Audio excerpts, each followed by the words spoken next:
meals in the house to warm themselves, and this is when people really get hurt. And so we're excited about the fact that the council voted to increase awareness at a very small cost to save very valuable lives. So we're very excited about that, and it's just going to be another checkbox on our inspections. And so we'll just make sure that all the apartment complexes that need it, and the hotels and all that kind of stuff have that. So those are the basic things that we do.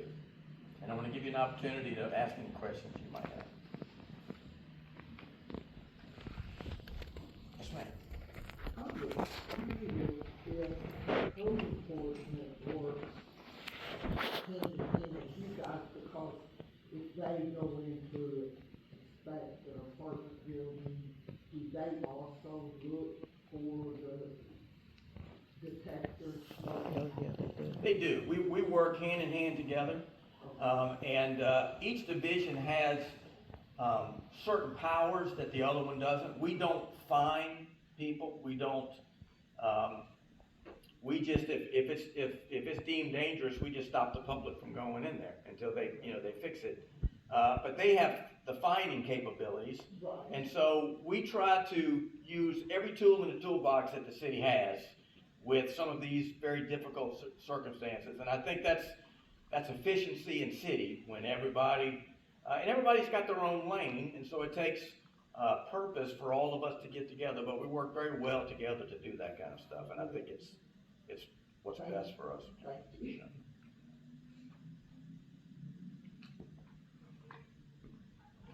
I have one person there that has the commander always. That's how it goes, That's right? how it goes. Well, thank you so much. If you don't have a carbon monoxide detector and you have any gas appliances or anything, please go get one. Si no tienen una alarma de monóxido de carbono, por favor vayan a conseguir uno. You can buy them at Walmart, you can buy them at Home Depot, and they're not that expensive. Pueden encontrarlos en Walmart, en Home Depot, y no son tan caros. Okay, next we have the Office of Homelessness Prevention and Intervention. I always like to try to say it to see if it comes out right. Sometimes it does, mostly. It's part of my title. I still sometimes get it. We have Jeff Heron. He has worked so hard for the city in this area, and he has a really difficult job. So thank you for coming and sharing about your office and what you all do. Thank you for the kind words and warm introduction. Again, I am Jeff Heron. I am the director of our Office of Homelessness Prevention and Intervention. I think part of the reason that Councilmember Reynolds wanted to invite me here today was that for some people in the district, maybe your only knowledge or experience of the office is that we operate at the winter shelter here in the district over the winter. So just to give a little bit more context to what we do, as Councilmember Reynolds said, we are a small office. We're currently just a staff of 4. We work on primarily providing funding and support for our homeless response system. With only 4 staff members, we do not have enough staff on hand that we're able to provide things like direct case management direct case management services for individuals. But we do partner with agencies that can provide those services. So one thing that we can do is help serve as a resource navigation hub. If you or someone that you know is in need, we can kind of take some information about that situation and point people in the right direction. But we also do several other things to help our system plan for and address those needs. Things that would be under our purview would include things like operation of our homeless management information system. So we're able to gather information like demographics, but also needs information about the individuals who access services. We're also able through that database to look at the programs that we operate, emergency shelters, street outreach programs, permanent supportive housing programs, and understand which programs are the most effective. How are we doing at helping people to do things like increase their income, exit to permanent housing? When they do go to permanent housing, are we sufficiently giving them enough skills and support that they're not returning to a homeless situation? We would organize and conduct our annual point in time count, which we call here Lex Count. That happens each winter, and I see a couple of our volunteers in the room. We definitely appreciate them. They help us go out and make sure that we get an accurate number of persons who are experiencing unsheltered homelessness, and and then we gather data from our shelters. And that helps us understand what our progress is year over year in addressing homelessness. We are able to get more information about trends that we're seeing. For example, with this year's count, we saw the highest amount of increase in the subpopulation being those age 65 and older. We also saw a significant increase in the number of persons that were experiencing homelessness in family households. So that lets us know that when we have resources and funds available, that those are some areas that we need to develop resources and engage our partners to address. We do facilitate a lot of meetings. We serve as a local continuum of care lead. That's the entire constellation or network of stakeholders that work together to address homelessness. So you can always look online for the Homelessness Prevention and Intervention Board, which serves as our continuum of care board. And that's a great way if you want to get involved or learn more about what we're doing. We also would hold some specialized meetings. Commander Burnett mentioned that we work a lot together.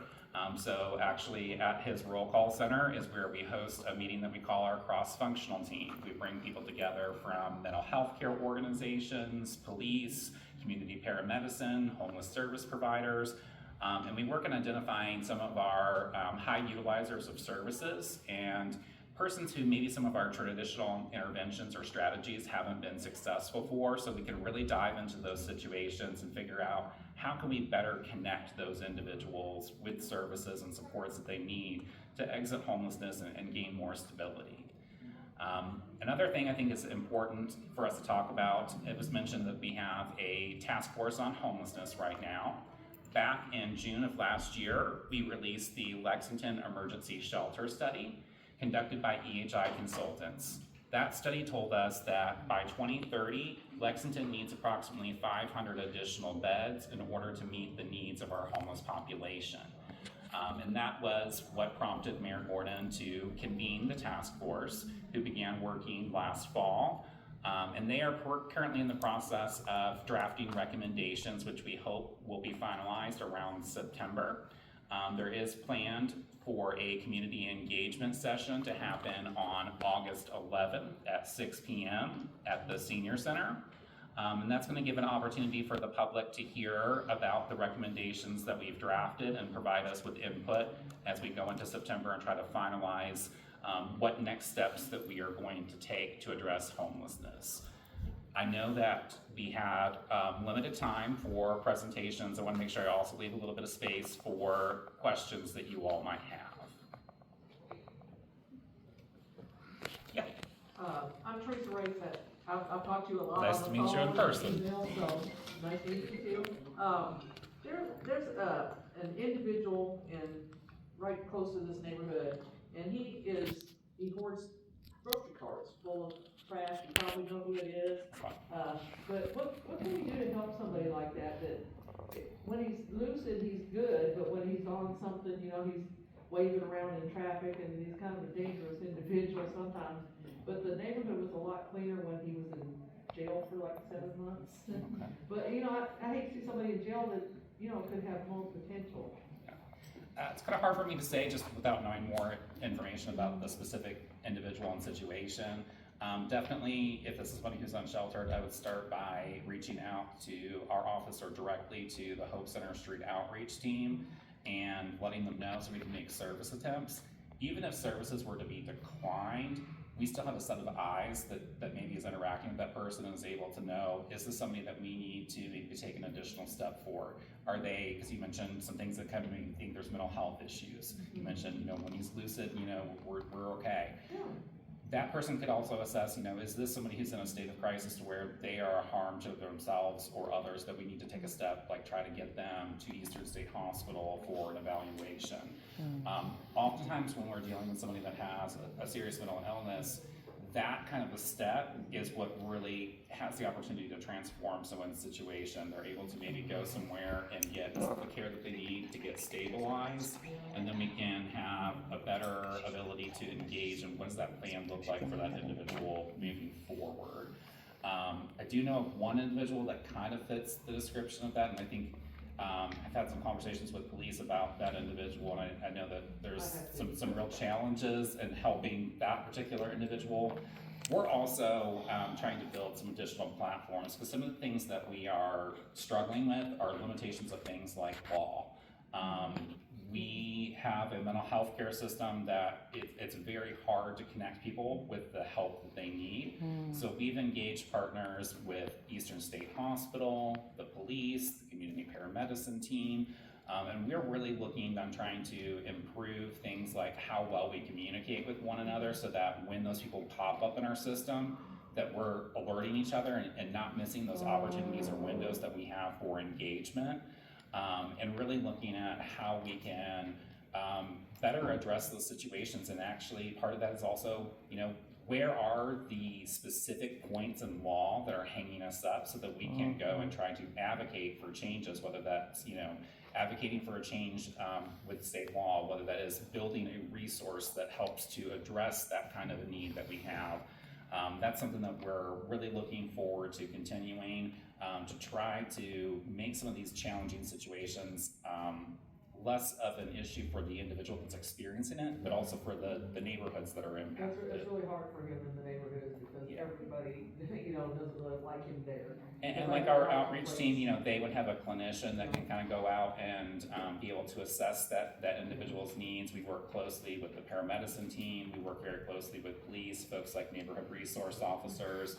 So we can definitely take whatever steps are necessary to try to get I somebody. think he's had a lot of Right up. support. He just, like I said, he was in jail for like 7 months, Yeah. and he just got out and he's right back out. Right back out. Sorry to hear that. I'm glad to talk further and see if Okay. I'm thinking of the right individual, or if not, maybe we need to go visit him.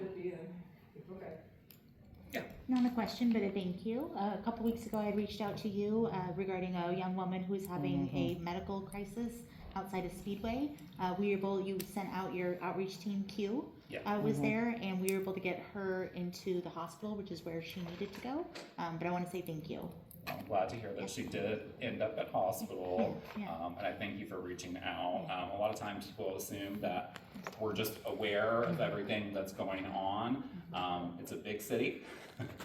Per our last point in time count, on an average night, we probably have about 968 persons experiencing homelessness. While most of them are going to be sheltered, some of them are not, and so we just sometimes need extra eyes and ears. So I thank you for being communicative with us.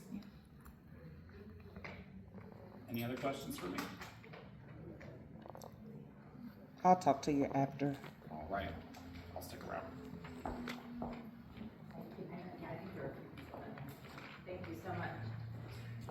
Stacy, I think it's the lady with the blonde hair. She has blonde hair. She curses a lot. Yeah. It's this at the list.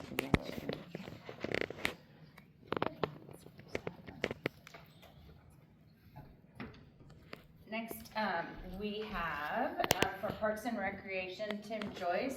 He has been working on, improving Addison Park. And so, he's gonna give an update on where we are with that and what has happened up until this point, I think. Is it not working? It's not coming up. I'll go get her real quick. Like, She it's said- right. It's near She said it might take a minute to warm up. Gulfview. So. Gulfview State's kind of by. You have to hit that button Where behind you. Addison Park is Yeah, located? sure. It's a little bit north and Red east Mile. of here. It's between Garrison Avenue from Gulfview connects up to it, as does Pine Meadow Road. Nursing home? Palm Meadow Nursing Home? Pine Meadow Road. Oh. The Pine Meadow neighborhood is immediately adjacent to the park. It's near the golf course. It's right behind the golf. It's right. Yes, it's very close to the Hickam Golf Course. Yeah. Oh. It's kind of between. It's kind of between the golf course, Red Mile, Versailles Road. So it's kind of central in there. Thank you. It may just need to warm up, or.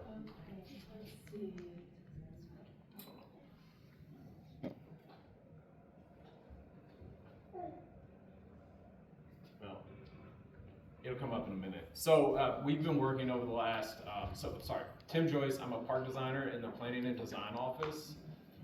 We've been working with the community over the last 9 months or so to try and understand not just what we do with the funding that we currently have for sport court renovations, But more specifically, what are the needs of the community around Addison Park for the park, okay?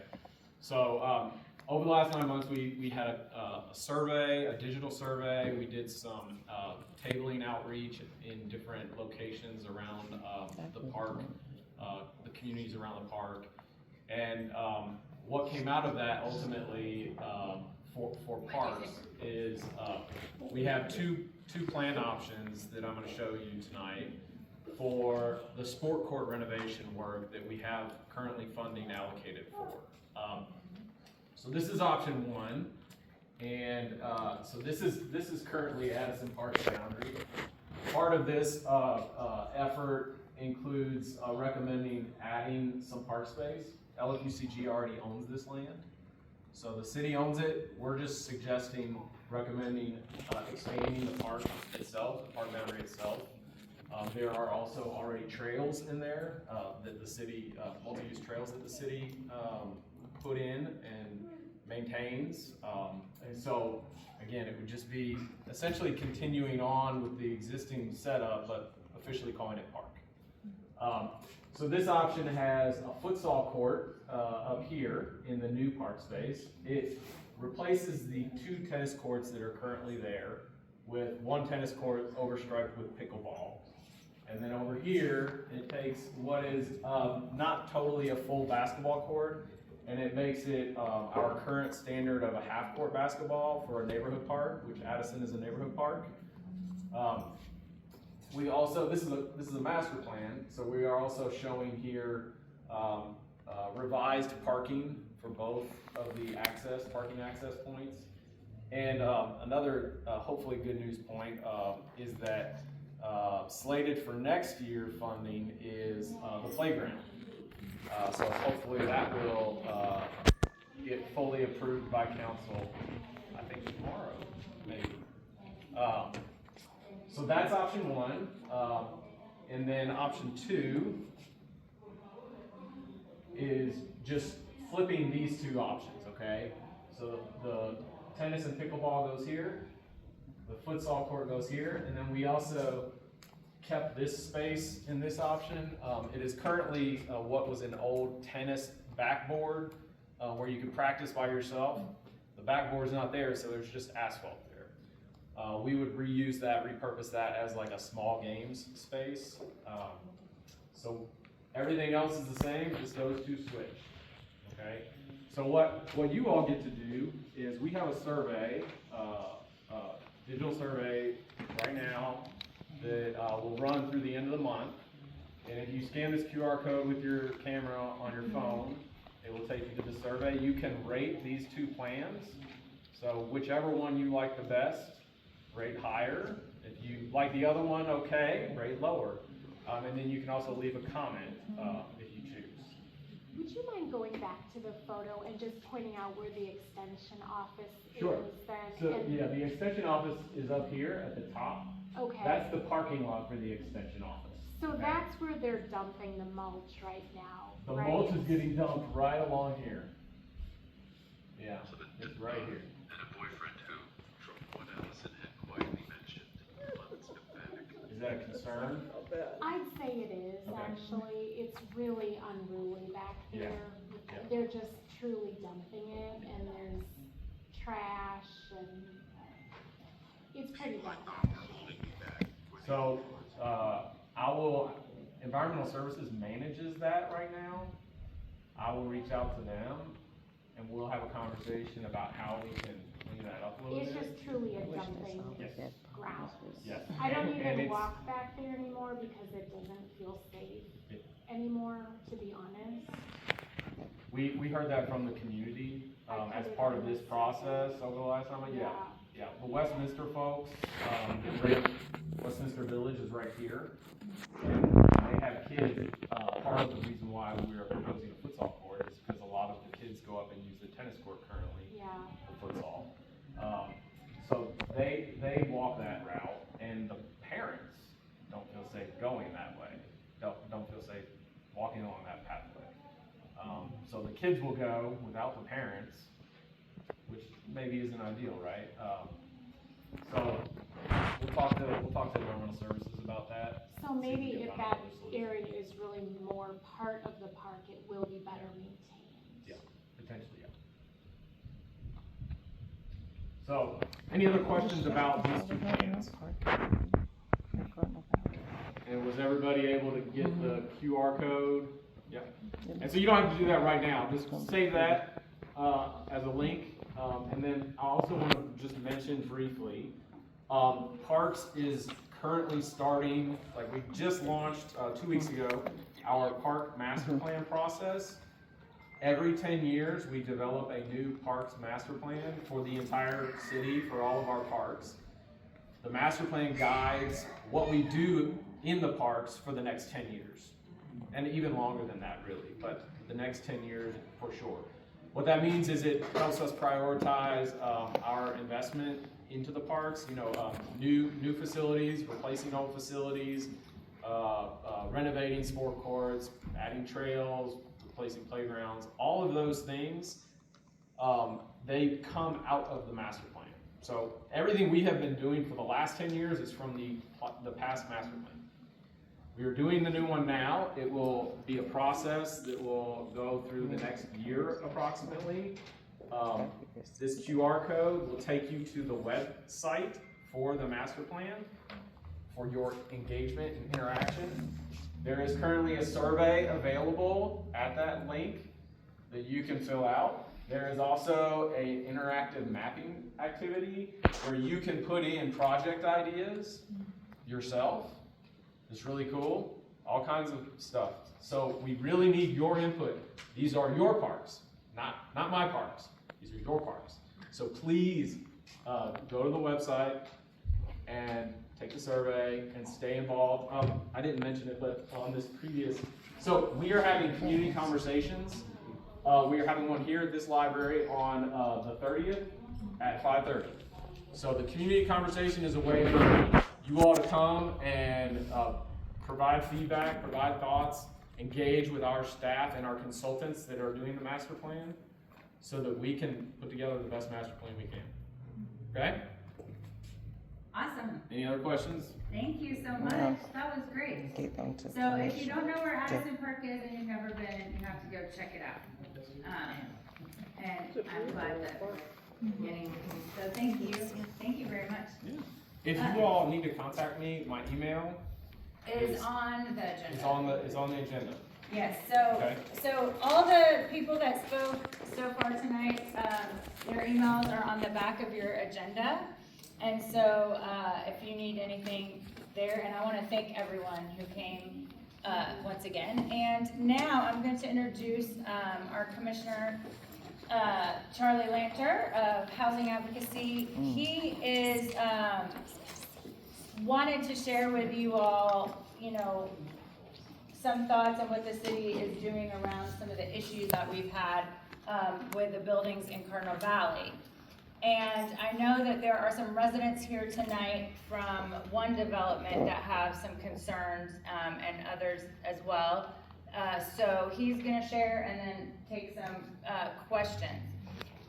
Entonces, tenemos el commissioner, el señor Charlie Lanter, de la oficina de alojamiento, y él va a hablar con ustedes acerca de unas de las propiedades y qué han estado haciendo con ellas en Cardinal Valley. Yo sé que hay unas personas aquí que tienen preocupaciones y unas personas de una propiedad específica, entonces al final también pueden hacer preguntas. Okay. I'm going to go back there to interpret. Hi everyone, so I'm here because the Division of Code Enforcement falls under me. I also have Jeff reports to me, but in the Office of Affordable Housing, and all the city's housing divisions fall under me, so code enforcement falls under me. That's the context that I'm talking about here. And I wanted to tell you what we know about some of the buildings and properties in Cardinal Valley, some of which we've only just recently been able to figure out, and I'll get to why. You've got in this area 4 apartment complexes owned by the same entity. Stonebridge, Preakness, Crystal Gardens, and one additional that I can't recall the name of that. But those 4 are owned, they're all in the district. and they are owned by a company called DeRosa Living, or DeRosa Capital. They are based out of Pennsylvania. They are an LLC that was created by a gentleman named Matt Faircloth. Sure. Yeah, and if you could slow down just a hair. Okay. So these entities were, they're basically owned by a guy named Matt Faircloth. He lives in Pennsylvania. He created this company called DeRosa. It has a few employees, but it's largely him and his wife. They bought these 4 apartments and then probably 200, 300 other apartments in other states at the same time in 2014, 2015. And it was not uncommon. There was a lot of this going on then. That's when you all remember interest rates were really low, right? I mean, I refinanced my house around then at a really low rate. He bought these apartment complexes at inflated rates because property values were going up at the time. And he paid a really low interest rate, 3-4%, which for multifamily rental is really low. It's also a variable rate. Anytime you do landlord stuff, it's not a fixed interest rate, it's a variable rate. Well, as you all know, interest rates now are way up here. So what's happened is interest rates adjusted on all those mortgages to 10%. The man's paying 10% on the mortgages on all those properties. Their financial calculus now is such that 66% of every dollar they take in for rent has to go straight to the bank to pay the loan. So they are in a financially unsustainable situation. They aren't admitting that. I'll just be honest with you. They gave us a spiel about how they're trying to sell their properties, how they're trying to refinance the properties. Could we just give them another month or 2? We're not giving them another month or 2. We are continuing to very, very heavily cite them. They have paid or been cited for over $100,000 in fines. They have more than that has been added to their property as a lien. So for those who don't know, if we fine you, if you're an owner and we fine you and you don't pay it, we put it on your property as a lien. So when you sell it, we get paid. So one way or the other, we're getting that money. The other thing is every time we do something on that property, because they won't, we put a lien on it to get our money back. You all probably saw last week the grass getting mowed finally. They didn't do that. The city of Lexington mowed that grass. Cost us about $6,000 over 4 properties. All that's going on in the properties is a lien. We'll get it back when they're sold. I'm not worried about that. What I'm worried about is them falling into bankruptcy and foreclosure and this going on longer. This needs to stop. They need to get sold. They need to get rehabbed because they're not currently, most of them are not habitable. So we got to get them out of there. Our strategy on that is twofold. One, we have one of the apartment complexes has accumulated enough fines that we can foreclose on that property. So we have a right as a government, just like a bank, that if you owe us money, we can file a foreclosure and we can ask the court to sell off the property and give us what's owed to us, just like a bank can. We are getting ready to do that on one of the apartment complexes. The other 3, we don't have enough on there yet. It has to build to a certain threshold. This is a battle, guys. He pays it. So the problem is, if they try to pay our fine, we are not allowed to refuse it. So what happens is, every time he gets close to that foreclosure threshold, he comes in and pays it down.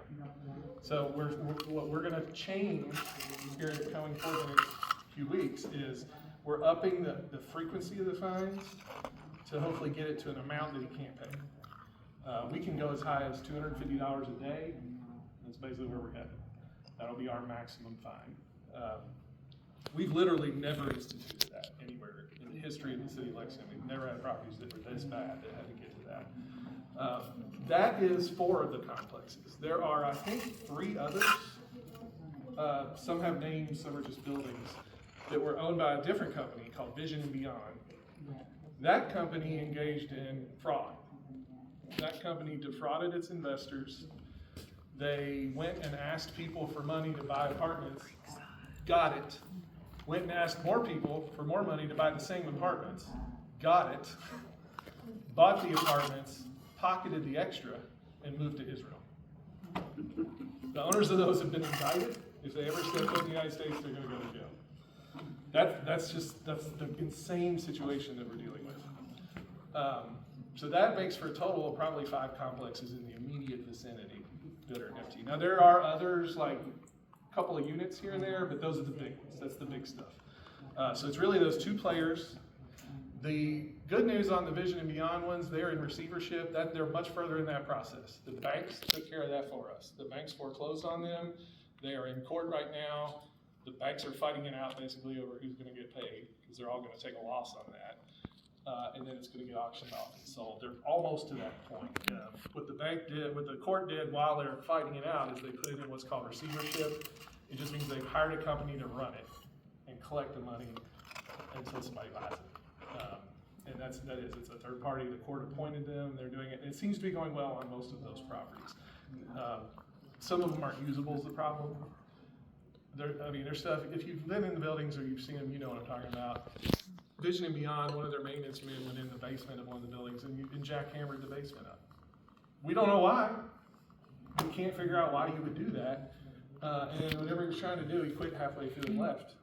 So one of these buildings, the basement floor is just jackhammered for no reason. No one knows why. And so if you ask why hasn't the city done more or why doesn't the city do more, we are doing everything that is legally allowed under Kentucky statute. There's nothing in the law that allows me to go take the buildings, that allows me to force him to sell, that allows me, all the things that I explained to you that's all we're allowed to do. So I promise you, we are giving it all we've got. Cardinal Valley currently is the only neighborhood in the city of Lexington with its own full-time dedicated code enforcement officer. Where is she at? She works 60 hours a week. I said, where is she at tonight? I thought she was gonna be here. I don't know, I can't speak for her, but she works a lot, and I don't think it's fair to ask her to be here. I think she would wanna be here. So we are doing everything we can in this neighborhood. If you still have a problem, it is critical that you call it in. It's kind of like what Jeff was saying with homeless folks. If we don't know it, we can't do anything about it. So you have to call 311. You can't just tell me, you can't just email us, you have to call 311 and report it so it goes in the system. And then it absolutely gets responded to. Within about 48 hours, a code enforcement officer will respond, they will investigate it, and they will either cite them or close it if it's not a legitimate complaint. But it'll get taken care of, I promise. And the more of those we get, the more times I can find them, and I can accelerate this process.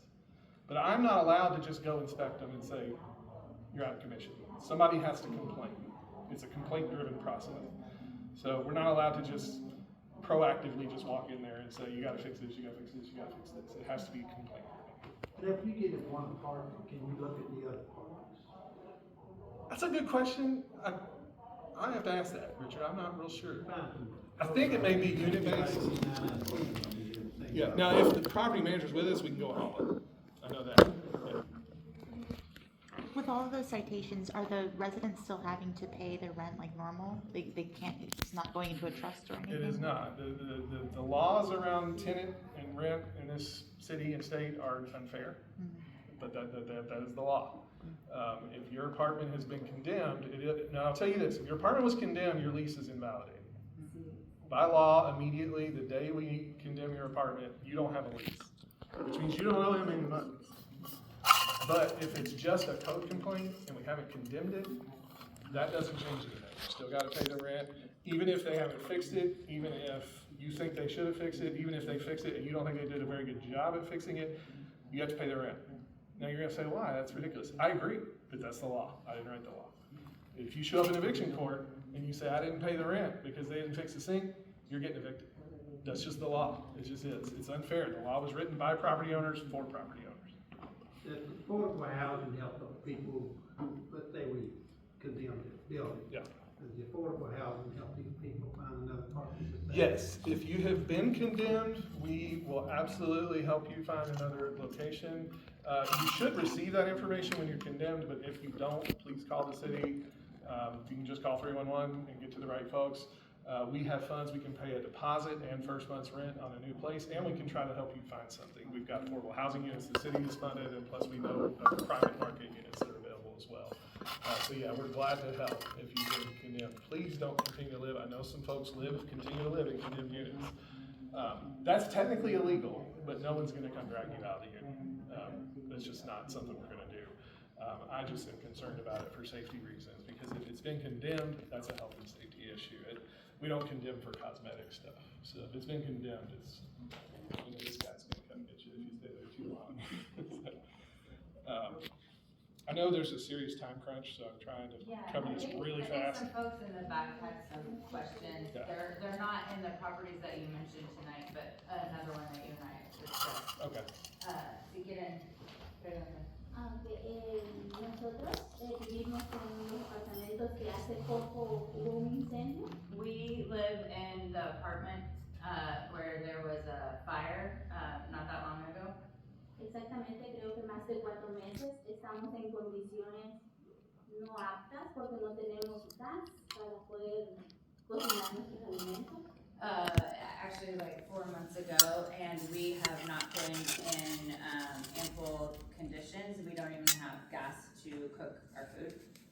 Hay muchas goteras y muchas otras cosas más y no tenemos solución. Hace poco hay 4 edificios, digamos que del 100% de las personas, el 25% ya tienen gas, pero el otro 75% no. So, it's bad, there's a lot of leaks, and so actually, there was a situation, and now 25% of people have gas, and the 75% other do not. Are you in building D? And está en el edificio D? No, esas personas se quedaron sin hogar, ahí no vive nadie. No, nobody lives there, those people don't have a place to live. So the problem is, that's a condominium, it's not an apartment. The owners, each owner is individual.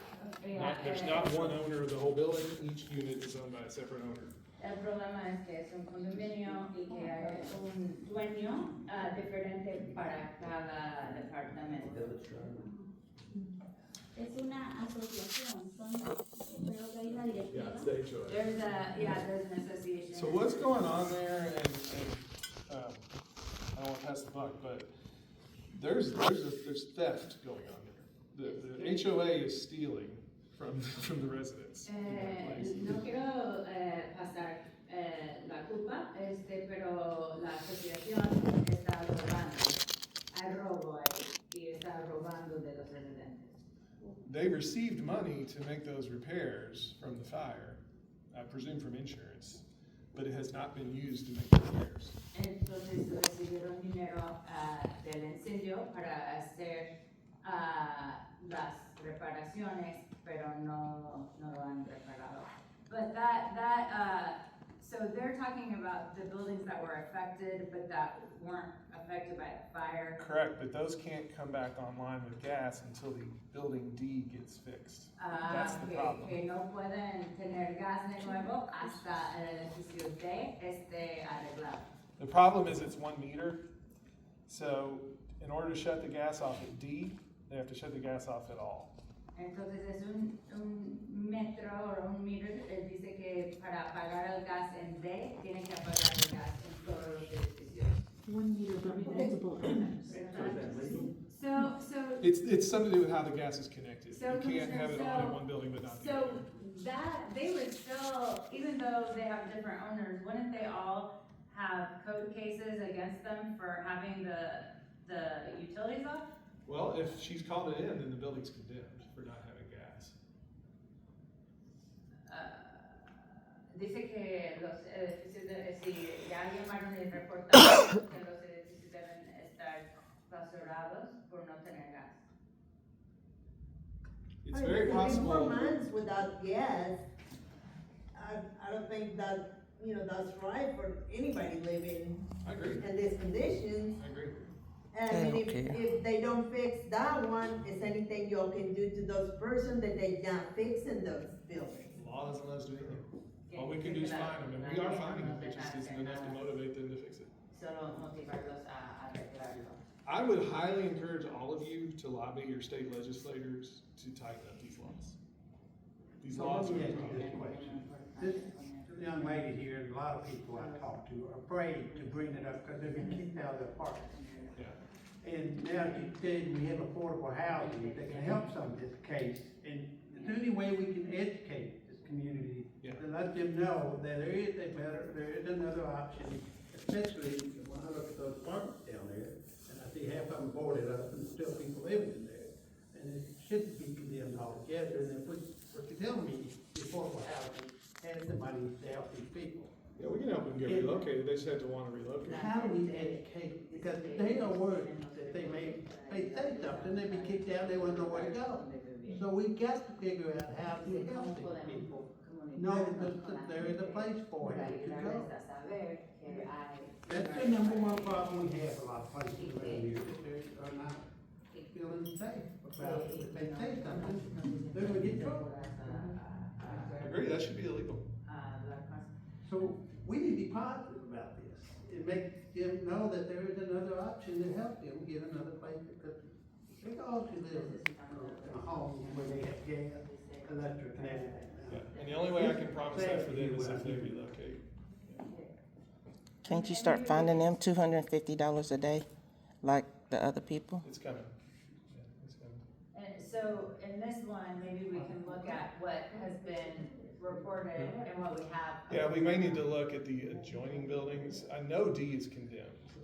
What I think may be happening is it 3 buildings? There's several additional. Yeah, son tres más. The additional buildings have no gas because. Yeah, ABC. Yeah, ABC have no gas because of D. Ideally, D's gas gets fixed, A, B, and C are fine, right? I mean, they still have some, they're not great, but they're habitable. So all of our focus has been on D, trying to get D fixed, because that's the only thing that's gonna save it. We can come in and condemn A, B, and C, but that will displace you all. Code has flexibility to not condemn sometimes when it's kind of a gray area, and they're probably choosing not to because they think they're being helpful. But if you don't wanna live there, we can condemn it and relocate. Okay, el chiste es que han estado enfocándose en D, porque si pueden arreglar D, luego ya van a tener gas. No va a ser perfecto, pero por lo menos van a tener gas. Pero si quieren que clausuren A, B y C, él dice que probablemente tienen el poder de hacer eso, pero significa que van a todos tener que buscar otro lugar en donde vivir.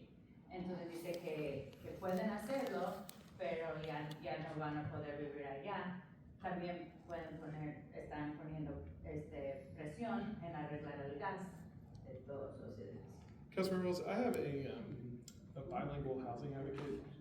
I Oh, could ask her to go out there and meet with the folks in those buildings. Yeah, if that would be great. helpful. And they're having a meeting coming up that I can talk to you about Okay, too. you know Nancy in our office, Yeah. she's bilingual, and she could go out there and help us. Tienen alguien en su oficina que es bilingüe, se llama Nancy, y ella pudiera hablar con ustedes acerca de opciones. Why don't we schedule for her to come out and just talk to everybody out there and show them what we've got? Ella puede ir allá y enseñarles cuáles opciones hay. We also, though, I would encourage you to still, with your HOA, pursue this theft thing, because that's why it can't get fixed, because the guy who needs to fix it is a thief. Digo que también deben seguir con el plan de con la prosecución con este señor, porque es robo y él lo que está haciendo es la razón por qué no esté arreglado es él es malvado.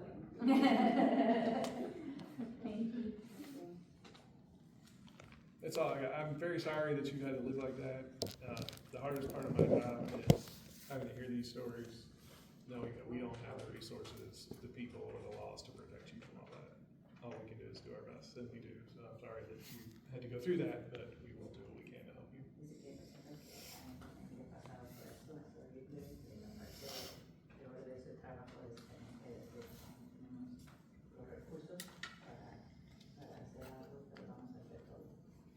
Entendemos. Muchas gracias. We understand, thank you very much. All right, anybody else? Thank you, everyone. I really appreciate it. It was so good to see you all. And if you have more questions, please follow up on email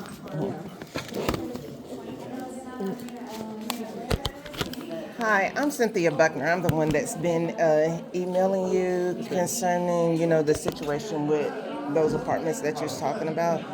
I thought that the lady Cynthia was going to be here. My understanding, so we can ask her questions about, what's going on with the situation up there, because it's not getting any better. Yeah, but I'm just saying that. And then, like, I try to talk to her, and she's like, I can't talk to you. So it's just like, I have to talk to her supervisor or you. And so I'm like, I'm just done with dealing with the whole, situation. That then why is she out here if she's not able to talk to us about the cases? I'm sure why she would say that. Maybe she's feeling overwhelmed.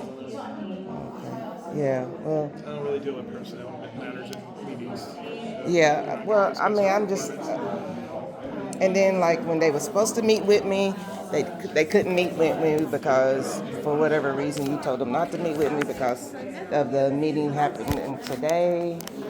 Mike and her were supposed to meet and was going to walk the properties and stuff like that. You didn't tell them that they couldn't come out? Wow. Okay, I'll email everybody, and then maybe we can set up a meeting to be, because that's not right. Cassandra, sorry. Remember when? Wow.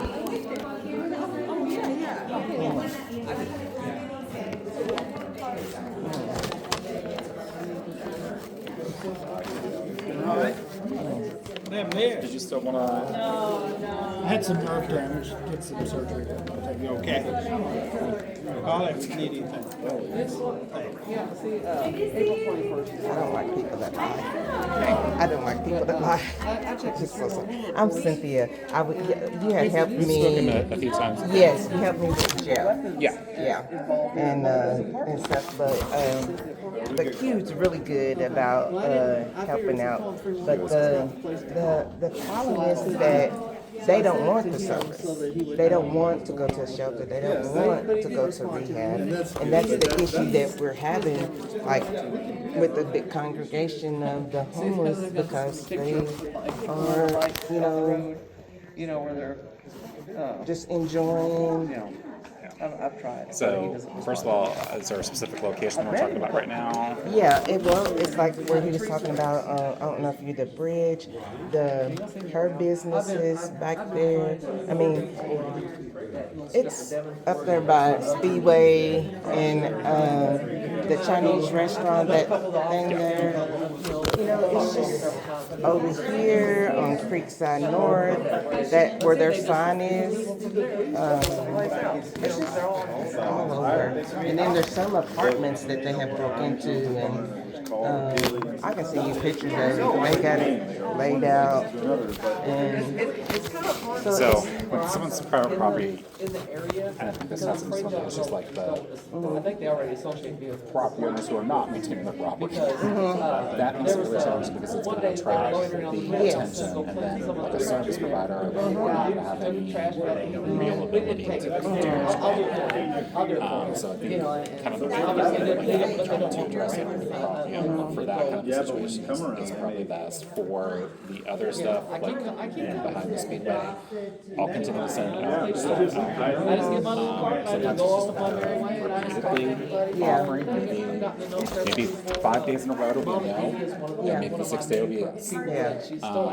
Like I said, also it comes kind of puts some people out there help us understand if there's a situation where they call the police or call in paramedicine, that we can bring it to the hospital if it is appropriate. Maybe set the law. I think with that also, sometimes we'll just get rid of our time and so that it wouldn't solve the problem, it probably just make us more calls, but they may avoid that activity. I think one of the things that would be really helpful is as we wrote in the task force recommendations, we keep informed about what those are. I feel like if we can get to a point where we have adequate shelter resources, that a lot of our officers and stuff, for example, would feel more comfortable taking steps to address things if we know that. we're offering some units. That last one, but by the Also, we can where work they with our neighborhood got resource officers, make sure that they are aware. Neighborhood resource officer don't talk to us no more. Resource officer. The maintenance guy told me, if it fits in the dumpster. Ryan, he was so good at the beginning. I guess because he's retired. I think he's retired. I think he's retired. Yeah. The sad part is. Been rough on them, it's so we do have some other folks. There's actually usually around 3 sector. So maybe we should look at Somebody in their house. Yeah, well, this other lady did contact me. She said that she's gonna talk to the business owners that they have no lottery, they need to have no trespass. Because she said there's a difference. Dawn Norda. Yes, Dawn's great. yeah, Dawn's so, one of my best friends in the world. okay, We talk on a regular basis. And she's really good about making sure that she advises you of everything that you can do, like the signage, if there's anything that you design, dressing the landscape or anything. but let me show you this, let's see. But the lady was living right up under the sign. I talked to him and They said no loitering, whatever. She's living right up under it. And, finally, let's see, I think I was like, wow. See, this is one apartment place. They done broke in down there and they done put it in the hallway. And, and I loaded it all. it's like these wiring. I'm afraid that another thing's gonna happen like over on Oxford Circle with the wire.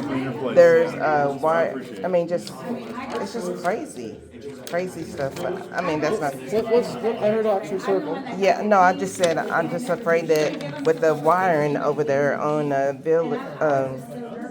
Cambridge, with those abandoned apartments that's under the. I'm just afraid somebody's Oh, gonna you're get talking shot. about the ones across, like across from the park, the ones that are over there, all those abandoned, where the grass is growing and stuff. No, it's Dennis Court, Daniel Court? Daniel Court and all of that. I have to find out. Well, anyways, they have wiring hanging down from the air conditioner and this is, That's scary. yeah. And, it's just really, really, really sad that, they took, for a vacuum, hose to run it to drain. I'm like, are you serious? Yeah. Have you turned it on 311? Yes, but this is it here. The kids can get in there. Kids can get in there. I talk to code enforcement and and stuff like that. I'll send you the link of it. But people can I would get. think that code would have to require the owner to board that or make it inaccessible. This is human feces in Oh, the I deal with that every day. boiler room where people have to smell it and stuff like that. So, but I don't like. I'm gonna talk to that commissioner because he's lying. I know he's lying. And if they talk very soft to them, and I don't like calling people liars. And I'm sorry, but I don't really like calling people liars. But I know that he's lying. I know it. I told that somebody to lie. It's going to be out of commission. So that's another problem. Not out, but can't do trash. But Zero, about they the said. It's zero. homeless and about the Hi, Teresa. Hi, you doing all right? that when we call the non-emergency number, Not major or anything, but they're tired of us calling about Speedway. like over. I mean, it gets like, it's like, okay, this is your job. When I was working, my job was customer service with the children and the parents. But they like, by the time we get out there, they're gonna be done, blah, blah, blah, blah, blah. I said, I don't wanna hear that from them. Why don't they, whoever does that area, a department, why don't they talk to their people like? All those calls recorded, here's what you can do. If you have concerns about anybody, you can complain. If you don't like the way that someone's speaking to you, you can ask for your supervisor. We have 911 supervisors as well. We all deal with quality control challenges, and sometimes people get 15 youth that need to be Yeah. retrained or whatever it is, so like, don't let that discourage you. Yeah, but it's just like, okay, but it's like whenever you call, it's like, well, by the time we get there, they're gonna be done. I got no problem. I'd still like the places called every time. We're there, it's a public safety concern. But you see Please where send an that, officer. but you see where all of that congregation Thank is right you. there. Thank And you then so much. behind Hey, that thank you. building, that's where, and see, when Officer Ryan first got here with us, he was on it, and some of the officers, they see the stuff going on. They don't they don't say nothing. Yes. Because it's like they don't care, because they don't live here. It's not their property Yeah, taxes well- that's going down. I mean, our property taxes are value of our neighborhood. Sometimes as well, we're complaint based. You know what I mean? Yeah. And sometimes the property owner doesn't have an issue with it. We should, in a perfect world, anytime, and I'll put it, a lot of times we have to reinforce something. I mean, it's like, hey, all right, turn it back up. Yeah. Over there on Yeah. on They the really bridge. need, they do. Oh, I agree. When I drove by there, I was, "Ooh," in fact, I'm gonna run over there after I leave here. And 'Cause I then was behind there, Yeah, I know, there. everybody walks along, I saw there was one person taking off, walking along a little goat trail there. Mm-hmm. It's a tough one, I would just say call anytime. And the thing is too, is that like at first when the property that the guy that owns the, I think it's 1322 Davenport, the little, we call it the L-shaped building there. He said, call the police, I don't want them there. But we need no trespassing signs, we don't need the no loitering or whatever, Yeah, because trespassing, private property, right Yeah. there at the corner. boom, that's what we need on there. And so the officer, the one woman, the officer, he knows her, says she's gonna come and try to talk to the business owners. We need to put, Norton. yeah, try to put on there that, no trespassing, because right behind Speedway, just like where she's talking about, I called her to get this lady, she was laying out and just had a miscarriage. Got out of the hospital. And which I still have, she looked like she was about to die. And I was like, I need some help out here. This is death. Here. And this is the baby's box that is on, we just can't get a break. But the baby's box, like it had the footprint, all of this different stuff in there. It was just laying out. I said, well, maybe one day she may want it. So I took it and kept it right now because I'm like, it has the baby's pictures and all of this different stuff. Maybe she'll come back and get it. But it's just like, wow. And if I wouldn't have went up there when I did, and I know it says don't approach them, but like I told them, I said, I'm not talking down to you guys, I'm talking, with you, because I'm just a second away from being, because I said, I'm just a second away from, I can be in the same situation, but we gotta come up with a solution. We can't have trash and all this different stuff. But they think they own that, where they're behind there, they think they own it. And it's like, why can't we just go to get that cart, dump it out? You can, or whoever owns that property, like, that's the thing. It's the property owners, they don't wanna do nothing, because they're afraid of the retaliation. It is, but here, and this is why these are so complicated,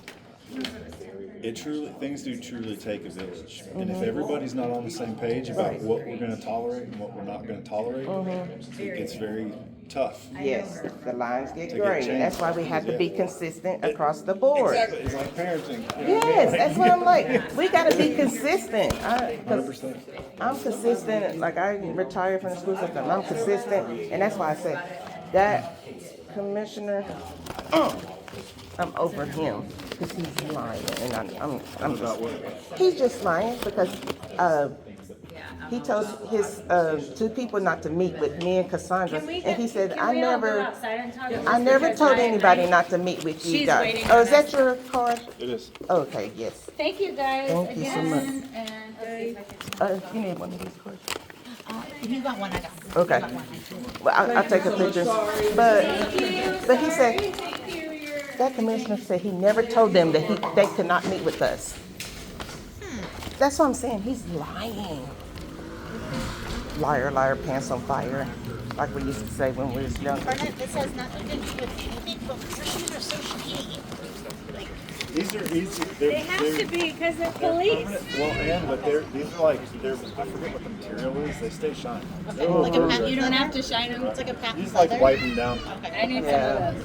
Yeah, like My I was like, nephew's I police just want you to officer. know that, like, I have been communicating with them very regularly, and I talked to The the owner commissioner, I told him, of I said, you're Rosa. lying. You're telling I, me. well, Sounds like there's some positive progress. Those are here's the complicated issue. issues. Here's the real issue. If they condemn, which they probably could, like all of these buildings, all these people have nowhere to go, and so that is kind of what they end up We trying can to. find them places to go.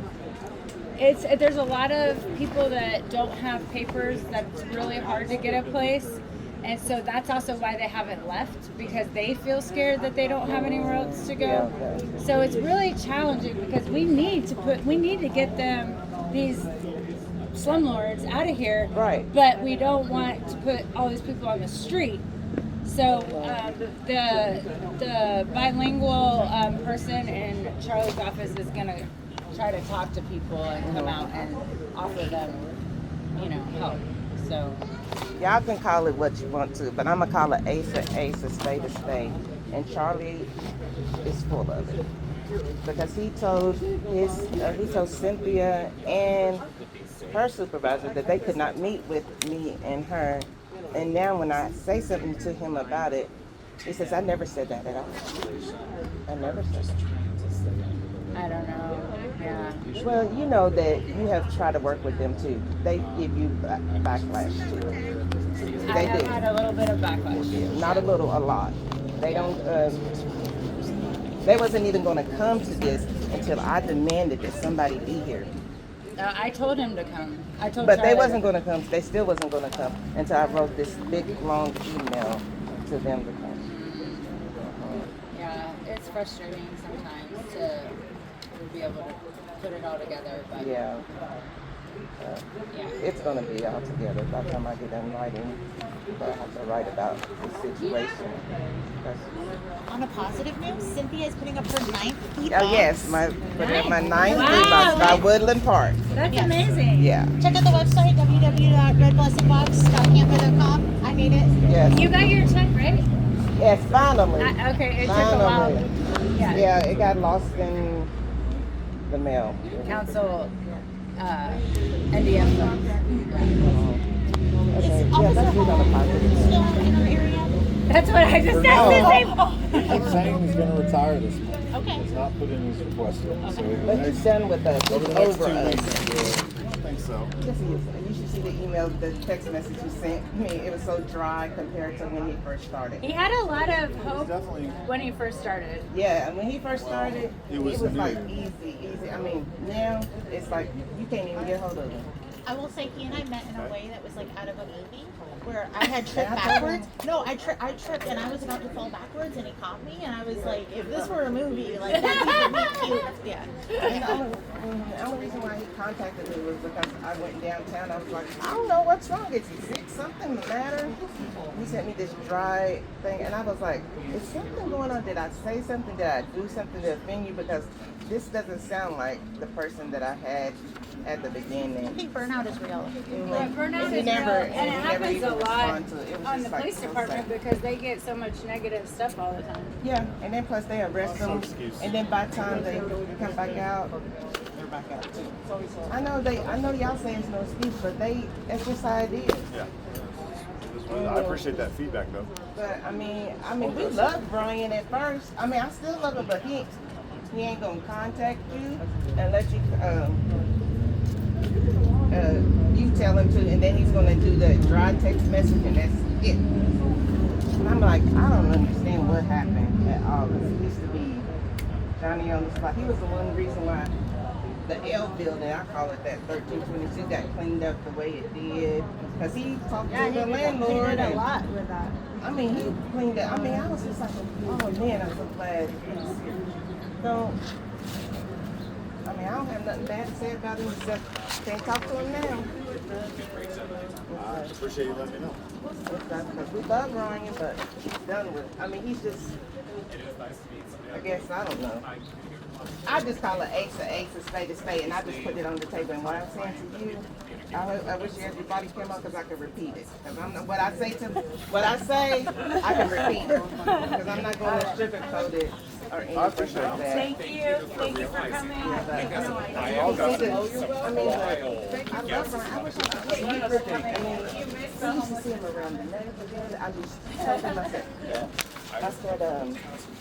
Ryan, I said, let me tell you this because the girl that was pregnant out here and all this stuff, I said, let me tell you, because I go up and I hand out food and candy and stuff for everybody. I said, let me tell you, the word is that you feeding her. He said, that's why I always keep my body cam on when I'm around. I said, okay, I'm going to make sure I know because I'm telling him everything. Because I'm like, tell, whatever. But I did, and I told her, I want you to know, and we me and him just trying to calculate, but we get the word on the street with these little coolers, doing all of this and stuff like that. He's just trying to make sure, in which she did, she is in rehab and everything, so, after that,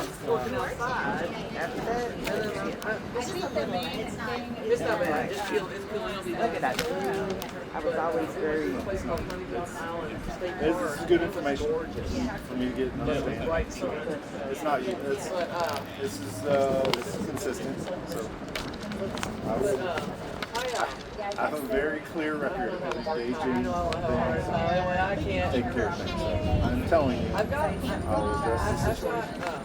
And I don't want him to think that we are just bashing him, but it's like. It's a fair assessment, and that aligns with other information I get. So I'll figure out what the solution is. Because I'm really the oddball. I mean, I just couldn't believe that when he sent me that dry message the way he did, and I know the way that I read it, it's like I'm just responding because I was told to respond. And that fit. I'm like, I retired from the school system because I wasn't doing the kids injustice because I was burned out. I was can do it broadly. When you get to that And I thought that would be a good thing to get into where I could sit down and just do all that little needlework. and all that different stuff like that. But it's not about that. You can't use your job, then you have to do it. But I think my nephew's an officer in Cincinnati, so I know y'all have a tough job. I know all of that stuff. But I got your card though. I can just Daniel walk and Burnett. engage with everybody. Daniel Burnett. So, all right. I'm gonna keep calling Cynthia Buckner. Oh, sorry, my hands were. Cynthia Buckner. I'm with I have my nonprofit Little Red Blessing Food Box. I have those. Mine is right there on. Right in Cambridge and Alexandria with the sign. Yes. Stop taking all the darn food and share it with everybody. But it has worked. So it does work sometimes, but yeah, with the sign and everything, they all laugh at that sign. It's just like some people, they come and take garbage bags full. It's so crazy. And I told them, and the people, when I do catch them, I'm like, okay, stop. Let me go put that back. Let me go get you some other stuff because I have extra. So, and I say, if you need more, tell me. And if I don't have it, I can call around and we can get more. I got a big donation to Stuff, Did so. you see that on my Facebook? But that's me. Moving out of state. Hey, have a blessed night. Be covered. And it was nice meeting you. Grandma, how are you? What are you doing? Namaste. Some libraries because 7 o'clock off. Oh yeah, 7 o'clock it closed. Yeah. What you doing? What you doing? And, Oh, you want to see the police officer? yes, he's lying. He liked the police officer too much. Yeah, he loves officers. What's your name? Nice to meet you. I'm Daniel. I photo. I Oh, can she take a picture? Yeah, absolutely. Turn around so your mommy can see. Stay right there. I'll see you all later. He is live. Together, doing a little Yeah, bit Dada. of revising. Wow. He's live. Yeah. You just good bitch. Yeah. Oh, he likes to. Bitch. Do you have the stickers? No. No. Give the car. Give. Oh, the car gives him a badge all the time. Oh, yeah. I want my sticker. Hi, how are you? Cousin. Cousin. Okay. This is. My daughter-in-law. Daughter-in-law. Yeah. My sister, son, Tammy, Oh, her daughter? or daughter. Oh, okay, okay. So, They own the Indian restaurant up on Alexandria, and you know, right there. Yeah, so they're so nice to whenever they have extra, they'll give it to me too, so I can give it to people and stuff like that. So we have a wonderful relationship with the whole community, and he likes to come and gets books. Right. Yeah. so I'm Smita. My radio. She work Amazon. I work at Amazon. Yeah, I'm work at Amazon, and I want to. I keep my I'm notes. a social worker. Oh, people think I am. I'm not a social worker. No. That's information. No. Oh, let's help him. Stop.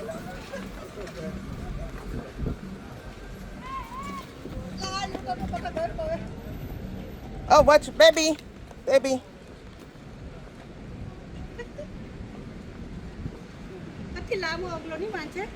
No. Come on, stand up. Get up. You're gonna get all dirty. Like, I know. because he's a policeman. Policeman. I said, know. no, policeman, chief. Oh yeah, he's the My son-in-law said, he's chief. the chief.